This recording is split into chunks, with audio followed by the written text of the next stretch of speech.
السلام علیکم ورحمۃ اللہ وبرکاتہ۔ تو ناظرین، اب ہم اللہ تعالیٰ کا نام لے کر اپنا درس شروع کر رہے ہیں۔ انشاءاللہ اللہ تعالیٰ کی مدد ہمارے ساتھ ہوگی اور زندگی کے ہر مرحلے میں ہم کامیاب ہوں گے۔ اعوذ باللہ من الشیطان الرجیم۔ میں پناہ مانگتی ہوں شیطان مردود سے۔ شروع کرتی ہوں اللہ تعالیٰ، بسم اللہ الرحمن الرحیم۔ شروع کرتی ہوں اللہ تعالیٰ کے نام سے جو بڑا مہربان نہایت رحم کرنے والا ہے۔ ربی اشرح لی صدری ویسر لی امری واحلل عقدۃ من لسانی یفقہوا قولی۔ ناظرین، اب میں آپ کے سامنے قرآن پاک کی سورۃ بقرہ اس کی آیت نمبر 201 کا ترجمہ بھی تفسیر پیش کر رہی ہوں۔ وَمِنَّهُمْ أَن يَقُولُوا رَبَّنَا آتِنَا، یعنی اور کوئی ان میں سے کہتا ہے، یعنی دنیا اور آخرت کے طالب، اور کوئی ان میں سے کہتا ہے اے ہمارے رب ہمیں، ربنا آتینا فی الدنیا حسنۃ، اے ہمارے رب ہمیں دنیا میں خوبی دے، حسنۃ ان دنیا میں اچھائی دے، وفی الآخرتی اور آخرت میں حسنۃ خوبی، وقنا عذاب النار اور ہمیں دوزخ کے عذاب سے بچا۔ ناظرین، اس آیات کی تفسیر کچھ ایسے ہے کہ ہم نے موجودہ سبق میں ان صحیح خیالات اور درست کردار مومنوں کا ذکر ہے جو آخرت پر یقین رکھتے ہیں، جن کے نزدیک قیامت اور مفاقات عمل ضرور پیش آئیں گے، اس لیے ان کی نظر محض دنیا پر نہیں بلکہ آخرت پر بھی ہوتی ہے، اس لیے وہ آخرت سے منہ موڑ کر صرف دنیا نہیں چاہتے اور ایسا کام نہیں کرتے جن سے انہیں دنیا کا فائدہ ہو، لیکن آخرت کا ثواب جاتا رہے گا۔ وہ اپنے معاملات، برتاؤ اور معاشرے میں حسن انجام کو ملحوظ رکھتے ہیں۔ ناظرین، یہ آیت، اس آیت سے ظاہر ہوتا ہے کہ مومن خیر و خوبی کا طالب ہے، دنیا کی بھی اور آخرت کی بھی۔ دنیا میں وہ نیک عمل کرنے کی توفیق مانگتا ہے، یعنی اپنی دعاؤں اور عبادتوں سے وہ نیک عمل اور نیکوکاری کی استعداد اور طاقت کرتا ہے، اور آخرت میں اس نیک اور نیکوکاری کا نیک پھل مانگتا ہے، اور وہ دنیا اور آخرت دونوں کو ساتھ ساتھ لے کر چلتا ہے۔ دنیا میں اعلیٰ اخلاق اور عمدہ معاملات کرتا ہے اور آخرت کے لیے توشہ بناتا ہے، اور اللہ تعالیٰ سے دعا مانگتا ہے کہ مجھے دوزخ کے معاملات میں، دوزخ کی آگ سے بچا، مجھے جنت میں جگہ دے اور کامیابی نصیب کر۔ بہترین انسان کی زندگی کا معیار یہی ہے کہ وہ اپنی زندگی اور زندگی کے معاملات میں دنیا اور آخرت دونوں کو پیش نظر رکھے اور جہنم کے عذاب سے ڈرتا رہے۔ تو یہ بات یاد رہے کہ اسلام نے دنیا اور آخرت کا مقابلہ تو بتلایا ہے، دین دنیا کا مقابلہ نہیں کیا۔ مبارک ہے وہ انسان جو دنیا میں ایسی زندگی بسر کرے کہ ساتھ ہی ان کی آخرت بھی سنور جائے۔ تو ناظرین، اب میں آپ کے سامنے قرآن پاک کی سورۃ بقرہ اور اس کی آیت نمبر 202 کا ترجمہ بھی تفسیر پیش کروں گی۔ محاسبہ اعمال، یعنی اپنے اعمال کا محاسبہ کرنا۔ اولئک لہم نصیب مما کسبوا، انہی لوگوں کے لیے ان کی کمائی سے حصہ ہے، یعنی واللہ سریع الحساب، اور اللہ جلد حساب لینے والا ہے۔ اس آیت کی کچھ ہے قرآن مجید میں، وہ جو لوگ وہ اللہ، یوم قیامت اور دوسری زندگی سب پر ایمان رکھتے ہیں، اپنی نیکیوں کے بدلے صرف دنیاوی جلال ہی نہیں مانگتے بلکہ ایسے کام کرتے ہیں کہ ان کی دنیا اور عاقبت دونوں درست ہو جائے۔ دنیا کے علاوہ انہیں آخری زندگی میں بھی آرام ملے گا، اور گویا وہ دونوں زندگیوں کو اپنی اپنی جگہ پر رکھتے ہیں۔ آخرت بیچ کر دنیا نہیں کماتے اور نہ دنیا کو ترک کر کے آخرت کی تلاش کرتے، بلکہ دنیا اور آخرت دونوں میں کامیابی چاہتے ہیں۔ وہ دوزخ کی آگ سے بچنے کے لیے آرزو مند ہے اور اس سے بچنے کے لیے ایسے کاموں میں نہیں الجھتے جو انہیں دوزخ میں ڈالے۔ تو ناظرین، یہاں پہ میں بتاؤں کہ سریع الحساب، یہ کیا ہے کہ اللہ تعالیٰ نے ان لوگوں کو تنبیہ کیا ہے کہ جو آخرت پر ایمان نہیں رکھتے وہ صرف دنیا مانگتے ہیں۔ انہیں بتا دیا کہ اللہ تعالیٰ بہت جلد حساب لینے والا ہے، قیامت کچھ دور نہیں ہے۔ اس دن یہ لوگ دیکھ لیں گے آخرت کو بھول دنیا میں اپنے کا اجر مانگ کر وہ کہتے وہ کتنے خسارے میں ہے۔ تو ناظرین، دوسری طرف اس جملہ سے اللہ تعالیٰ نے ان لوگوں کو تسکین دی ہے کہ جو آخرت پر ایمان رکھتے ہیں اور دنیا اور دونوں کی کامیابی ہیں، انہیں بتا دیا گیا کہ بہت جلد تمہارے نیک کاموں کا پورا بدلہ ملے گا، اجر ملے گا۔ اس لیے تم اپنی اس روش پر پختہ ہو جاؤ۔ اللہ تعالیٰ نے دنیا کو مقدم بیان کیا ہے اور آخرت کی دعا کا بعد میں کیا ہے، یعنی اسلام دنیا کا مخالف بلکہ ہے کہ دنیا کے کام آخرت کے تصور سے کیے جائیں۔ اب میں آپ کے سامنے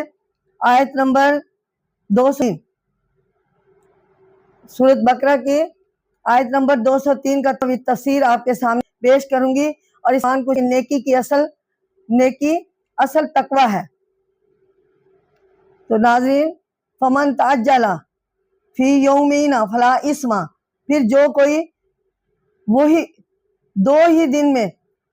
جلدی چلا جائے۔ تو یہاں پہ بھی تھوڑا سا حج کا بیان ہے، تو 2 دن میں جلدی چلا جائے کہ اس پر کوئی گناہ نہیں، فلا اسم، پھر اس پر کوئی گناہ نہیں، علیہ یعنی اس پر کوئی نہیں، ومن تأخر فلا علیہ، اور جو کوئی گیا تو اس پر بھی کچھ گناہ نہیں۔ لمن اتقوا اللہ، ڈرتا ہے اور اللہ سے ڈرتے ہیں، وَعْلَمُوا، اور وہ جانتے ہیں، انکم الیہ تحشرون، بے شک تم اسی کے پاس جمع ہوگے، یعنی اسی کے پاس جانا ہے۔ تو ناظرین، یہاں پہ اس آیت کی تشریح میں تھوڑا سا حج کا بیان ہے، تو اور طرح میں آپ کو اس کی تفسیر کچھ ایسے بیان کر رہی ہوں کہ اس آیت سے یہ بتانا مقصود ہے کہ اصل چیز تقوی ہے، اللہ کا ڈر اور خوف، یعنی ان دونوں چیزوں سے پرہیز کرنا ہے جن سے اللہ تعالیٰ نے منع کیا ہے کہ حرام کی ہوئی چیزوں کے پاس بھی نہ بنا، اور اس کے اطاعت میں عذر اور بہانہ تو دور کی بات، ان کے نزدیک تک نہیں جانا، ان کی خوشنودی کو مقصد بنائے رکھنا اور اس کے احکام پر عمل کرنا اور دوسروں کو ترغیب دینا، یوم حشر سامنے موت کے بعد زندگی مان رکھنا اور اس کے لیے سامان کرنا۔ شرعی احکام کی تعمیل میں کچھ بے قاعدگی بعض مجبوریوں کی بنا پر ہو سکتی ہے، لیکن یہ مجبوریاں صرف اس شخص کی مانی جائیں گی جو نیک نیتی، پاک دامنی اور پرہیزگاری کا پابند ہے، کسی بغاوت اور کشی سے کے احکام کے خلاف عمل نہیں کرتا، ایسا اللہ کے حکموں کے معنی ہرگز بہانہ یا عذر تلاش نہیں کرتا۔ اصل چیز جس کا انسان میں پیدا کرنا اور درکار ہے وہ ہے، اس کے ہوئے اگر لاچاری یا مجبوری کی بنا پر کچھ کوتاہی ہو جائے تو معاف کی جا سکتی ہے۔ قرآن مجید تقریباً ہر حکم کے ساتھ تقوی الہی کی تلقین کرتا ہے، اس لیے کہ انسان زندگی میں اس کی اہمیت بہت ہے۔ اللہ تعالیٰ کے احکامات سے مقصود انسانی زندگی میں پاکیزگی اور پیدا کی گئی ہے، لیکن اگر ان خصوصیات کے ہوتے ہوئے شخص ہمیں اہم بجا لانے سے کچھ مجبور تو کوئی گناہ نہیں۔ ناظرین، شروع میں یہ بتایا کہ اگر کوئی شخص حج کے دوران یا دنوں میں 3 دن مینا میں ہی رہ کر شیطان کو کنکریاں مارے تو بھی اس کے لیے بہتر ہے، اور اگر وہ 2 دن میں ہی کنکریاں مار کر واپس لوٹ جاتا ہے تو اس کے لیے کوئی گناہ نہیں۔ یہ میں نے آپ پر واضح کرنا تھا اور وہ میں نے آپ کو بتا دیا ہے کہ جیسے آپ کو بتایا تھا کہ ایام تشریق، جسے ایام تشریق کہتے ہیں، یعنی 10، 11 اور 12 ذی الحج، لیکن اگر کوئی شخص 12ویں تاریخ کے بعد بھی وہاں مینا میں یعنی ٹھہرنا چاہے تو ٹھہر سکتا ہے، اور ذکر الہی کرنا چاہے تو کر سکتا ہے، تو اس پر کوئی گناہ نہیں۔ اور اگر کوئی شخص 2 میں وہاں ٹھہرے کے بعد مکہ کو روانہ ہو جائے تو اس پر بھی کوئی گناہ نہیں۔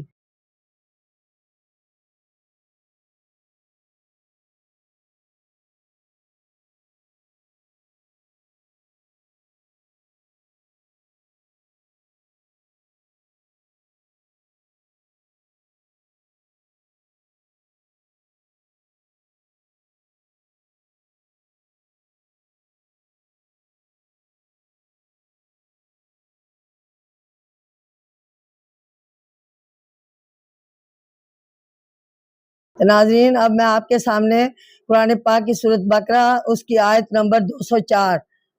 جس کا ترجمہ و تفسیر آپ کے سامنے پیش کروں گی، یعنی قسمیں کھا کھا کر یقین دلانا۔ وَمِنَ النَّاسِ مَن يُعْجِبُكَ قَوْلُهُ فِي الْحَيَاةِ الدُّنْيَا، اور بعض آدمی وہ ہیں کہ تجھے اس کی بات پسند آتی ہے دنیا کی زندگی میں، حیات الدنیا دنیا کی زندگی میں، دنیا کی زندگی کے کاموں میں، وَيُشْهِدُ اللَّهَ عَلَىٰ مَا، اور وہ اپنے دل کی بات پر اللہ کو فی قلبہ، اپنے دل کی بات میں اللہ کو گواہ کرتا ہے، وَهُوَ أَلَدُّ الْخِصَامِ، اور وہ سخت جھگڑالو ہے۔ تو ناظرین یہاں پہ اس آیت کی تفسیر کچھ ایسے ہے، وَمِنَ النَّاسِ، اور بعض آدمی، ضروری نہیں کہ بعض سے صرف ایک آدمی ہی مراد ہو سکتا ہے اور اسی فطرت کے بہت سے آدمی بھی مراد ہو سکتے ہیں۔ قولہم، اس کی بات یعنی اس کا یہ دعویٰ کہ وہ اسلام پر قربان ہونے کو تیار ہے، اسے اسلام سے بہت محبت ہے۔ تو ناظرین یہاں پہ فی الحیات الدنیا، دنیا کی زندگی کے کاموں میں یہاں فی سے مراد یہ ظاہر کرنا مقصود ہے کہ اسے اپنی چرب زبانی سے دنیا حاصل کرنی ہوتی ہے، آخرت نہیں، اور وہ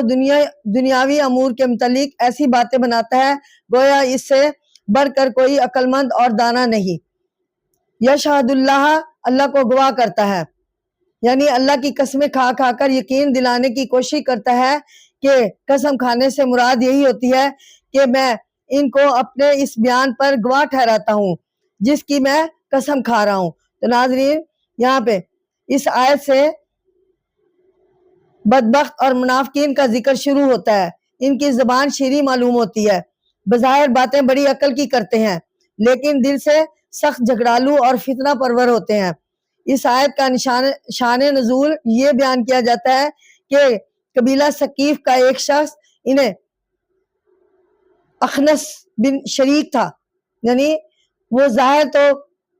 طور پر اسلام کا بڑا غمخوار اور ہمدرد معلوم ہوتا تھا، اپنی زبان سے اسلام سے اپنی محبت کا بہت دعویٰ کرتا تھا اور رسول اللہ صلی اللہ علیہ وسلم کی مجلس میں آتا تو بڑے لمبے چوڑے دعوے کرتا، بات بات پر قسمیں کھاتا، لیکن جب یہ مجلس سے اٹھ کر چلا جاتا تو طرح طرح کی شرارتوں میں لگ جاتا اور اسلام کو نقصان پہنچانے کی کوشش کرتا اور نقصان پہنچانے کی تدابیریں سوچتا رہتا۔ بظاہر معلوم ہوتا ہے کہ یہ آیت اسی شخص کے لیے نازل ہوئی ہے، لیکن یہ ہر اس شخص پر صادق آتی ہے جو اس فطرت کا آدمی ہو۔ اس قسم کے منافق کی مزید نشانیاں اگلی آیتوں میں بیان کی جائیں گی۔ تو ناظرین یہاں منافق کی یہ خصوصیت بیان کی گئی ہے کہ وہ زبان سے بڑے بڑے دعوے باندھتا ہے اور لفظی طور پر اپنے مومن ہونے کا یقین دلاتا ہے، لیکن دراصل وہ بڑا جھگڑالو ہوتا ہے، اسلام اور اس کے پیروی سے دشمنی رکھتا ہے اور نقصان پہنچانے کی کوشش کرتا ہے۔ تو ناظرین اب میں آپ کے سامنے قرآن پاک کی سورۃ بقرہ اس کی آیت نمبر 205 کا ترجمہ و تفسیر بیان کروں گی۔ فساد پردازی، یعنی وہ فسادی لوگ جو کہ لوگوں کی فصلیں، لوگوں کا مالی نقصان اور جانی نقصان بھی کر دیتے ہیں اور اللہ کو گواہ بناتے ہیں اور مومن ہونے کا دعویٰ کرتے ہیں۔ تولا، لوٹے، اس کے دو معنی ہیں، لوٹنا یا حاکم بننا۔ ستا، ڈرتا پھرے، اس لفظ کے معنی ہے سرگرم ہو جانا اور دوڑ دھوپ کرنا، کوشش میں لگ جانا۔ یہاں مراد فساد مچانے اور خرابی برپا کرنے میں سرگرم ہو جانے والے۔ فی الارض، ملک میں، زمین کا لفظ لانے سے عام طور پر یہ ظاہر کرنا مقصود ہوتا ہے کہ منافقین بڑے وسیع پیمانے پر اپنی سرگرمیاں کرتے رہتے تھے اور دور دور تک خرابیاں برپا کرتے ہیں۔ البتہ ارض کے سے کسی خاص جگہ کی طرف بھی اشارہ ہو سکتا ہے، جیسے شہر مدینہ میں حضرت صلی اللہ علیہ وسلم میں منافقین نے ہرگز بنا رکھا تھا، یعنی اس زمانہ میں منافقین نے مرکز بنا رکھا تھا۔ الحرس، کھیتیاں، یعنی فساد برپا کرنے والے نے کھیتیوں کو برباد کیا اور انہیں آگ لگا دی۔ کچھ لوگ ایسے فسادی تھے اور بعض لوگوں نے دین کو نقصان پہنچانا بھی اس کے مفہوم میں شامل کر لیا تھا۔ نسل کو تباہ کرنے میں نسل انسانی اور نسل حیوانی دونوں شامل ہیں۔ بعض مفسرین نے یہاں اس سے مراد نسل انسانی ہی لی ہے، جو مجموعی طور پر قتل و غارت اس لفظ کے مفہوم میں شامل ہوتے ہیں۔ تو اس آیت میں ظاہر ہے اسلام کے ہمدردی کے دعوے کرتا ہے، لیکن اندر سے اسلام کا دشمن ہوتا ہے۔ پھر یہ کہ اللہ کی قسمیں کھا کھا کر اپنے چاہنے کا یقین دلانے کی کوشش کرتا ہے، بات بات پر اللہ کو گواہ ٹھہراتا ہے، لیکن دراصل وہ جھگڑالو آدمی ہوتا ہے، ہر حق بات سے الجھتا ہے۔ سچ کا دشمن اللہ اور اس کے رسول صلی اللہ علیہ وسلم کو نقصان پہنچانا اس کا شیوا ہوتا ہے۔ اس آیت میں ایسے لوگوں کے مزید نشانیاں بتائی گئی ہیں، یعنی یہ کہ ملک میں فتنہ اور فساد پھیلانے کی کوشش کرتے ہیں اور فتنے کی آگ بھڑکانے کی کوشش کرتے ہیں، ہنگامہ آرائی کرتے ہیں اور متحد قوموں کو مختلف گروہوں میں تقسیم کرتے ہیں تاکہ لوگ ان کی طرف متوجہ ہوں، کھیت جلا دیتے ہیں اور مویشی ہلاک کر دیتے ہیں، زنا کے مرتکب ہوتے ہیں، خلاف فطرت فعل کے مرتکب کرتے ہیں، جس سے نسل انسانی لازمی طور پر تباہ ہو جاتی ہے۔ تو ناظرین، اب میں آپ کے سامنے قرآن پاک کی سورۃ بقرہ اس کی آیت نمبر 206 جس کا ترجمہ و تفسیر بیان کرتی ہوں، اور اس کا عنوان کچھ ایسا ہے، جھوٹا وقار، یعنی جو لوگ جھوٹا وقار رکھتے ہیں اور جھوٹ کو سچ ثابت کرنے کی کوشش کرتے ہیں۔ وَإِذَا قِيلَ لَهُ اتَّقِ اللَّهَ أَخَذَتْهُ، جب اسے کہا جائے کہ اللہ سے ڈرو تو أَخَذَتْهُ الْعِزَّةُ بِالْإِثْمِ فَحَسْبُهُ جَهَنَّمَ، اللہ سے ڈرو تو وہ غرور اسے گناہ پر آمادہ کرتا ہے، اور فَحَسْبُهُ جَهَنَّمَ، سو اس کے لیے دوزخ کافی ہے، فَلَبِئْسَ الْمِہَادُ، اور بے شک وہ برا ٹھکانہ ہے۔ تو ناظرین، اس آیت کی تفسیر ایسے ہے کہ ایک شخص لوگوں کے یہ کہنے پر کہ اللہ تعالیٰ سے ڈرو، ان کے غرور پر زبردست چوٹ پڑتی ہے، جھوٹی آرزوؤں اور جھوٹی نشان کا بنایا ہوا ان کا سارا محل دھڑم سے نیچے گر جاتا ہے، جس سے ان کا پول کھل جاتا ہے، اور وہ کہیں گے نہیں رہتے، لہذا اپنے جھوٹے وقار کو قائم رکھنے کے لیے اور اللہ کی نافرمانیاں کرنے کے پرواہ انہیں نہیں کرتے، لوگوں پر ظلم کرتے ہیں، ہر جائز اور ناجائز حربہ استعمال کر کے راست باز لوگوں کے راستے کو دبانے کی کوشش کرتے ہیں۔ ایسے لوگوں کے لیے اللہ تعالیٰ نے جہنم بنا رکھا ہے، جہاں انہیں جھونک دیا جائے گا، یہ ہمیشہ اسی میں جلتے رہیں گے اور اپنے غرور کا مزہ چکھتے رہیں گے۔ ان تمام مقاصد کو حاصل کرنے میں مومن اسلام کی مدد کرتا ہے، کافر اس راستہ میں روڑے اٹکاتا ہے، اور منافق ایسا مار آستین ہے کہ اسلام سے حد درجہ دشمنی رکھتا ہے اور اپنے ظاہری دعوے اور جھوٹے بیانوں سے اسلام کی محبت کا دم بھرتا ہے، لیکن اپنے دلی دشمنی ظاہر نہیں ہونے دیتا، اس لیے یہ سخت سزا میں مبتلا رہتے ہیں یا سخت سزا میں مبتلا رہیں گے قیامت کے دن۔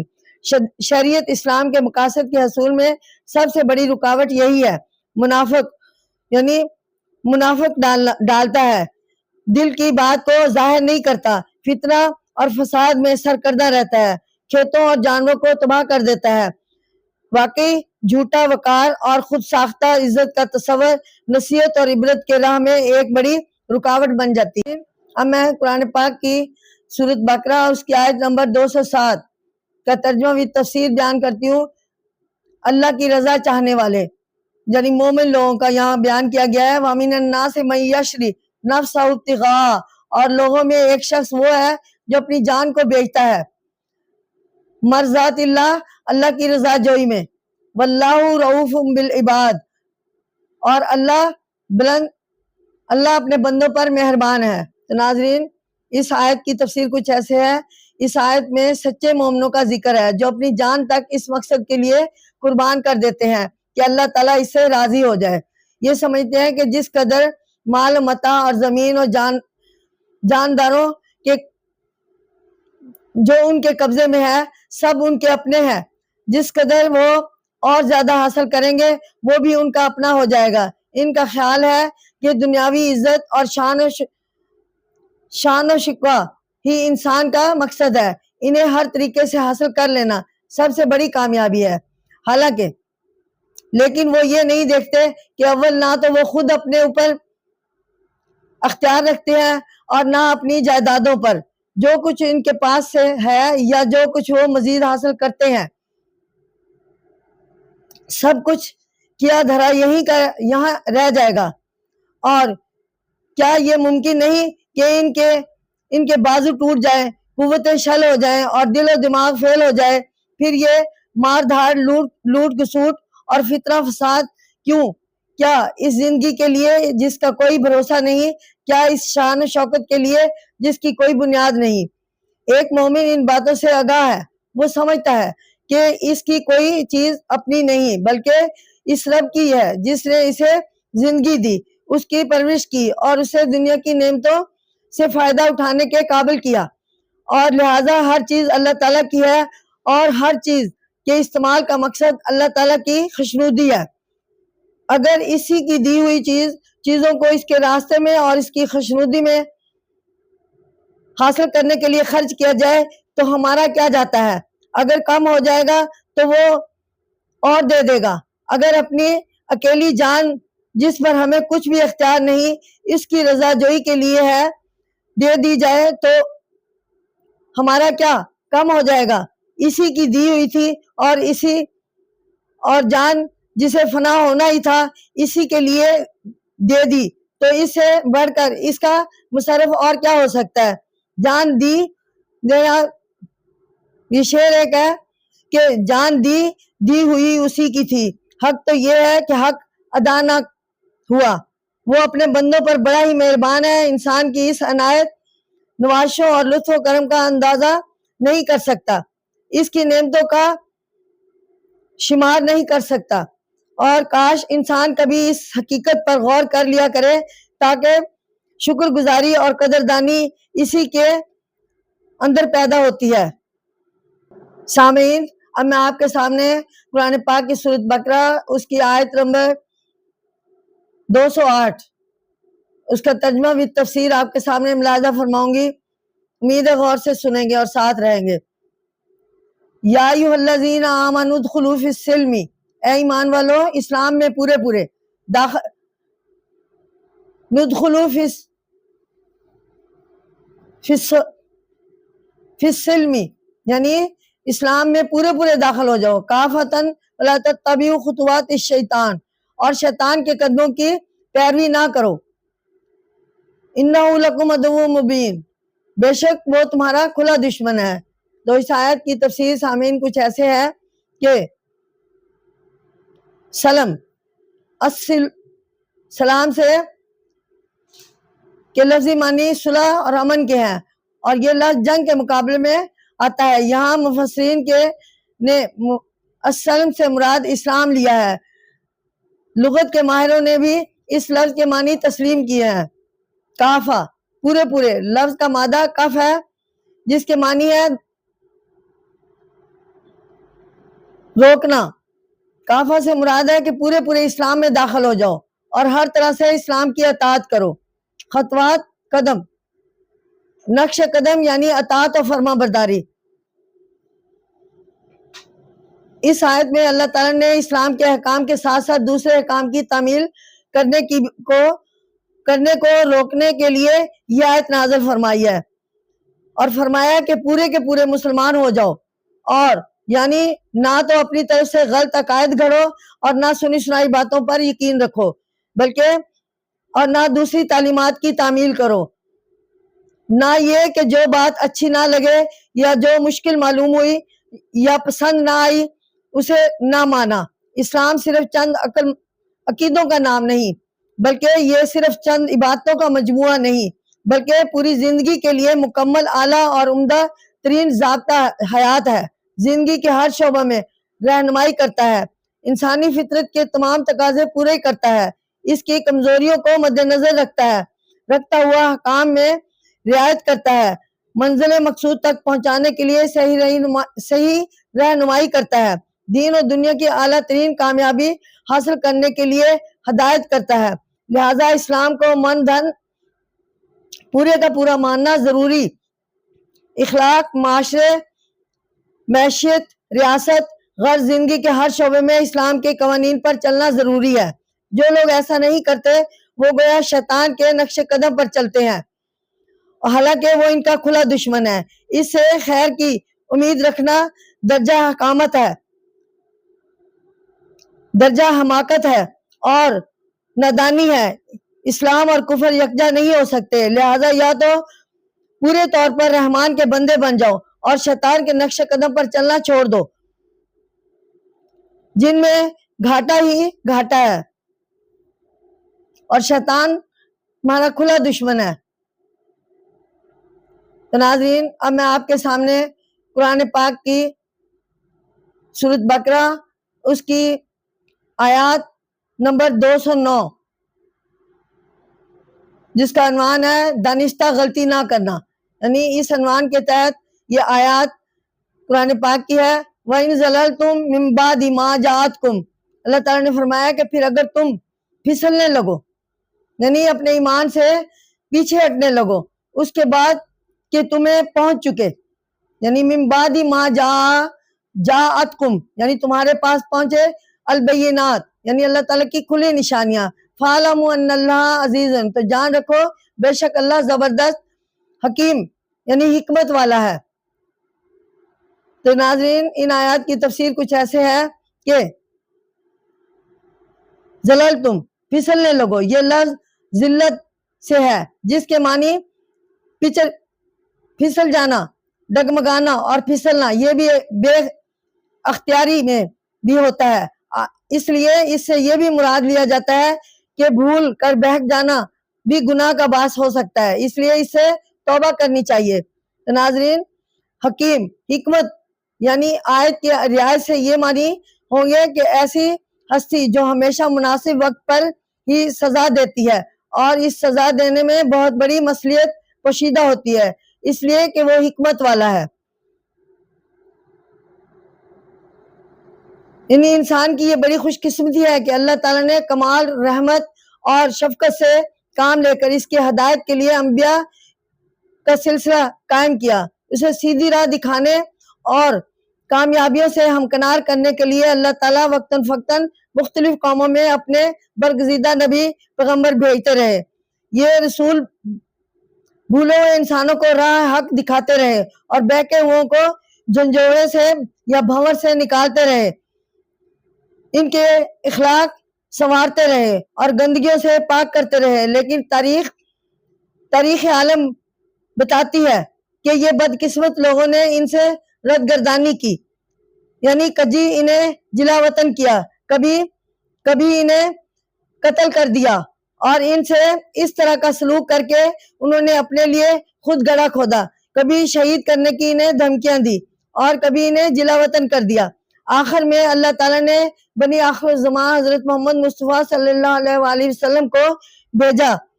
حضور اکرم صلی اللہ علیہ وسلم نے آسمانی تعلیمات کو اہل جہاں پر واضح کیا، اپنے اسوہ حسنہ سے ان تعلیمات پر عمل کر کے دکھایا، اپنی صحبت سے اور ہم نشینی سے اور برگزیدہ لوگوں کی جماعت پیدا کر کے دکھایا کہ اللہ تعالیٰ کی واضح احکام یہ ہے اور ان پر عمل کر کے یہ کامیابیاں حاصل کی جا سکتی ہیں۔ انسان کی یہ کس قدر بڑی بدقسمتی ہے کہ اس قدر بلند مرتبہ حاصل کرنے کے باوجود اس سے منہ موڑتے ہیں، اس کے خلاف عمل کرنا، اس کا دشمن ہو جانا، اور ایسے بدکرداروں کو یقیناً سخت سزا ملے گی، کیونکہ اب ان کے لیے کوئی عذر اور بہانہ باقی نہیں رہا۔ اللہ تعالیٰ کی حجت قائم ہو چکی ہے، اب کوئی نہیں کہہ سکتا کہ ہم تک دین حق نہیں پہنچا۔ تو سامعین، اب میں آپ کے سامنے قرآن پاک کی سورۃ بقرہ اس کی آیت نمبر 210 بیان کروں گی، ملاحظہ فرمائیے۔ اس کا عنوان کچھ ایسا ہے، غیر معقول مطالبہ۔